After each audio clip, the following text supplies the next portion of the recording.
ఏం తెచ్చుంటాడంట? ఏ బ్రాసరీయో కేర్ ఫ్రీయో తెచ్చి ఉంటాడు. రాస్కెల్.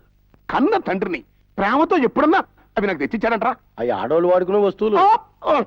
మీకు కావాలంటే చెప్పండి, చెప్పొస్తాను. సర్లేవో. శిరీష్ గారు, నాకు చీరల సెలక్షన్ పెద్దగా తెలియదు. ఎలా ఉన్నాయో చూడండి. అది ఫిగర్ ఫ్యామిలీ తెలుసుకోవడానికి ఇదే కరెక్ట్ టైము. వెళ్దాం పద.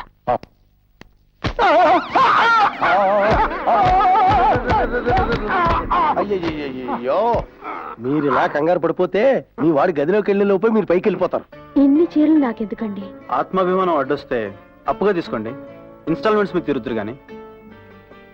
ఇడ్లీ చాలా బాగుంది, ఇడ్లీ వేసుకో.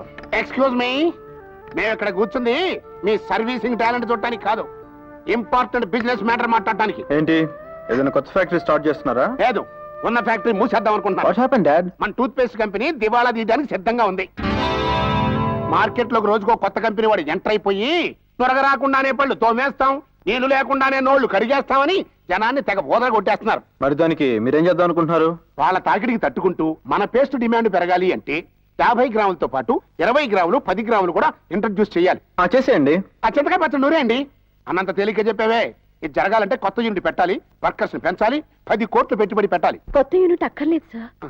మరి సేల్స్ ఎలా చేస్తావు? చాలా సింపుల్. 50 పైసలు రేట్ తగ్గించి పాత టూత్ పేస్ట్ ని మూతి సైజ్ పెంచండి.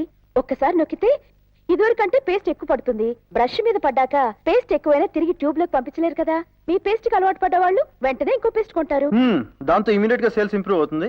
No extra labour, no extra unit. It's a terrific idea Shirisha. ఇక్కడ నుంచి నువ్వు నా ఫ్రెండ్ వే కాదు, మా కంపెనీ జనరల్ మేనేజర్ కూడా. Thank you. పేస్ట్ నాది, ట్యూబ్ నాది, అసలు ఫ్యాక్టరీయే నాది. ఇంత గొప్ప ఫ్యాక్టరీ ఎలా కట్టావు డాడీ అని ఒక్క పూటన్న పొగిడాడంటరా. మూతి సైజు 1 మిల్లీమీటర్ పెంచమంది అంతే, ఫ్యాక్టరీకి జనరల్ మేనేజర్ చేశాడు. కాలమహిమరా. కాలమహిమ కాదు, క్యాండిడేట్ మహిమ.